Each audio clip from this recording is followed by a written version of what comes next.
मला आपल्या प्रधानमंत्र्यांच्या सध्याचा जो वावर आहे, आपले आदरणीय प्रधानमंत्री मोदी, ज्या देशात युद्धाची तयारी असते तो प्रधानमंत्री राजधानीतून बाहेर टंगळमंगळ करायला फिरत नाही. बरं का? आता काश्मीरात एवढ्या मोठं हत्याकांड झालं, आमचे प्रधानमंत्री बिहारला प्रचाराला गेले, इतकं मोठं हत्याकांड झालं, पाकिस्तानला धडा शिकू वगैरे बोलले. परवा मुंबईत आले, 9 तास नटनट्यांबरोबर राहिले. Bollywood film stars, film actress, 9 तास देशाचे प्रधानमंत्री, युद्धाची देशात चर्चा चालू आहे आणि 9 तास प्रधानमंत्री आमचे. त्यानंतर काल तुम्ही बघा व्हिडिओ आले, सन्माननीय गौतम भाई अडाणी यांचा एका बंदराच्या उद्घाटनाला गेले, त्यांना मिठ्या मारल्या. आणखीन एका कार्यक्रमामध्ये आंध्रचे नेते, मला डेप्युटी सीएम पवन कल्याण यांच्याबरोबर हास्य विनोद करतायत.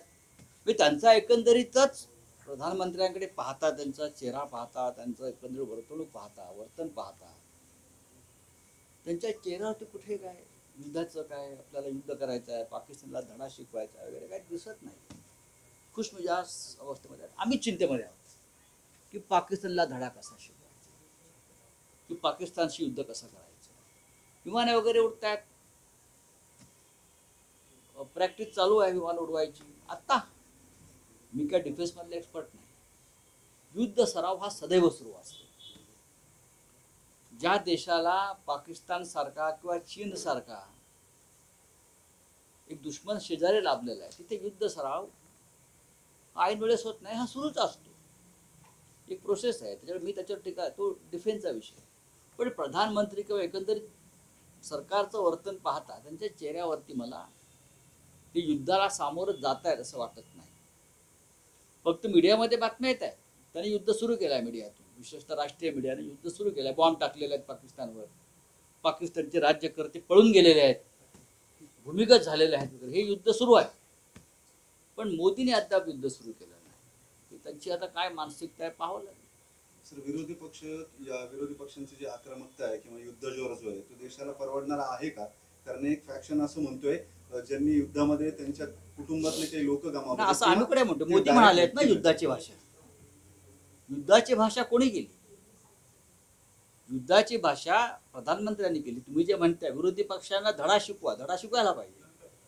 सर्वपक्षीय बैठकीमध्ये जी चर्चा झाली का त्याच्या आधी घरात घुसून मारण्याची भाषा कोणी केली आहे?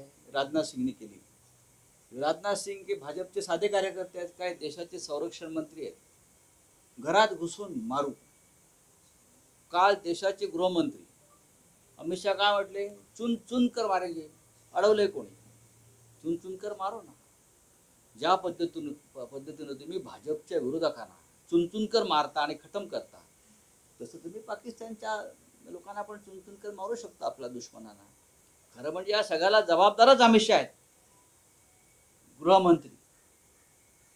जे हत्याकांड घडलंय काश्मीरमधल्या प्रत्येक हत्याकांडाला गेल्या 10 वर्षातल्या फक्त देशाचे गृहमंत्री अमित शहा जबाबदार आहेत. तरी सुद्धा त्या व्यक्तीला प्रधानमंत्र्यांनी त्यांच्या पदावर का ठेवलं हे रहस्य. का ठेवलंय? 27 जणांचे जे हत्याकांड झालंय त्यात आपल्या राज्यातले 6 जण आहेत. त्याला जबाबदार अमित शहा. ते काय चुनचुनके मारू करतात. आमचे लोक चुनचुनकर मारले, त्याने तुम्ही राजीनामा दिला पाहिजे, त्यांचा राजीनामा घेतला पाहिजे. मी कालही म्हणालो मला विरोधी पक्षाचा विषय कीव आहे. त्यांनी सगळ्यात आधी अमित शहांचा राजीनामा मागायला पाहिजे, त्यासाठी आवाज उठवायला पाहिजे आणि नंतर समर्थनाच्या गोष्टी केल्या पाहिजे सरकारला. तुम्ही विरोधी पक्ष नाही, तुम्ही पण विरोधात आहात. मी मागतोय ना, आम्ही मागतोय ना. मी माझी भूमिका मांडतोय, आमच्या पक्षाची भूमिका मांडतोय. सर्वपक्ष बैठकीत सुद्धा मांडली. आम्ही गांडू नाही. हा देश महत्त्वाचा आहे. या देशावर जर नुसते बोलघोडे राज्य करणार असतील, चुन चुनके मारेंगे, घर में घुसकर मारेंगे, ये करेंगे, आणि तुमचे प्रधानमंत्री 8-8 तास नटनट्यांमध्ये राहतात, काय की नाही काय दुःख चेहऱ्यावर. 27 जणांचं दुःख किती मोठं आहे. साधा एक माजी अमुक अमुक जरी मेला तरी 3 दिवस राष्ट्रीय शोक आपण व्यक्त करतो, अर्धा झेंडा अर्धा. परदेशी माजी राष्ट्रपती मेला तरी आपण इथे राष्ट्रीय शोक सगळे सरकारी कार्यक्रम रद्द करतो. आपल्याकडे काय आहे? दुसऱ्या दिवसापासून प्रधानमंत्री प्रचार दौऱ्यामध्ये, तिसऱ्या दिवशी मुंबईतल्या बॉलिवूडच्या कार्यक्रमात नटनटन, नंतर गौतम अडाणी बरोबर चौथ्या दिवशी, 5व्या दिवशी पवन कल्याण बरोबर हास्यविनोदामध्ये अडकलेले आहे. काय दुखवटा, राष्ट्रीय शोक. सामान्य माणसाच्या जीवाला काय किंमत आहे की नाही? ते सुद्धा अशा प्रकारे हत्याकांड झाल्यावर तुमच्या चेहऱ्यावर दुःखाची एक तरी लकीर दिसू द्या. कोणाच्याही दिसत नाही आहे. ज्या पद्धतीनं पुलवामात हत्याकांड झाल्यावर भाजपच्या चेहऱ्यावर मला दुःख दिसलं नाही, मोदींच्या चेहऱ्यावर मला दुःख दिसलं नाही, त्याच पद्धतीचं माझं म्हणणं आहे की 27 जणांच्या हत्याकांडानंतर भाजपच्या किंवा त्यांच्या प्रमुख लोकांच्या चेहऱ्यावर मला दुःखाचा, चिंतेचा लवलेश दिसला नाही. या देशाचं दुर्दैव. ती चूक आहे आणि ती चूक अमित शहानी मान्य केली. चूक आहे की ठरवून, कारण जसं पाठीमागे मी बोलतोय ना, मला बोलू द्या ना, त्यांचं पूर्ण होऊ द्या ना. सर्वपक्षीय बैठकीमध्ये अमित शहानी ती चूक मान्य केल्यावरती त्या चुकीची शिक्षा त्यांना मिळायला नको का? मिळायला पाहिजे ना. त्याला जबाबदार कोण आहे? गेल्या 10 वर्षामध्ये जितके जवान, जितके पोलीस, जितके सामान्य नागरिक मारले, त्या सगळ्याला जबाबदार देशाचे गृहमंत्री आणि ते अजूनही पदावरती बसलेले आहेत, राज्य करतायत, सत्ता भोगतायत. या देशाची अवस्था आहे. सर्वपक्षीय बैठक सुरू होण्याआधी मी ही मागणी केली की तुम्ही सर्वपक्षीय बैठकीत तुम्हाला गरज आहे म्हणून आमचं ऐका आहे, पण जेव्हा पार्लमेंटला आम्ही काश्मीरवरती चर्चा करण्याची मागणी करतो तेव्हा आम्हाला तुम्ही बोलू देत नाही. यासाठी तुम्ही आम्हाला आश्वासन द्या की संसदेच्या अधिवेशनामध्ये आम्हाला पूर्ण वेळ याच्यावर चर्चा करता येईल. राहुलजीने तीच मागणी केलेली आहे. मी तुम्हाला खात्रीनं सांगतो, उद्याच्या अधिवेशनामध्ये हे सरकार आम्हाला काश्मीरवर चर्चाच करू देणार नाही. विरोधी पक्ष काहीतरी एखादा वेगळा विषय काढून सदन बंद मारते. म्हणून या सरकारला त्यांच्या चुकांचं समर्थन करणं विरोधी पक्षानं हे या देशाला परवडणार नाही. सरकारच्या मागे उभं राहिलं पाहिजे, पण हे सरकार नाही आहे, हे नराधम आहे.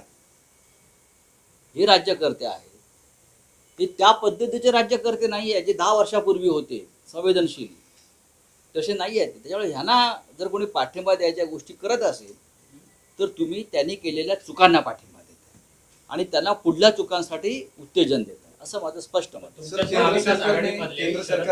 असू द्या ना, मी काल त्याच्यावर बोललो ना. मी त्याच्यावरती काल सांगितलेलं आहे, जर त्यांना अमित शहाचा राजीनामा मागायचा नसेल तर मग RR पाटलांचा राजीनामा का घेतला?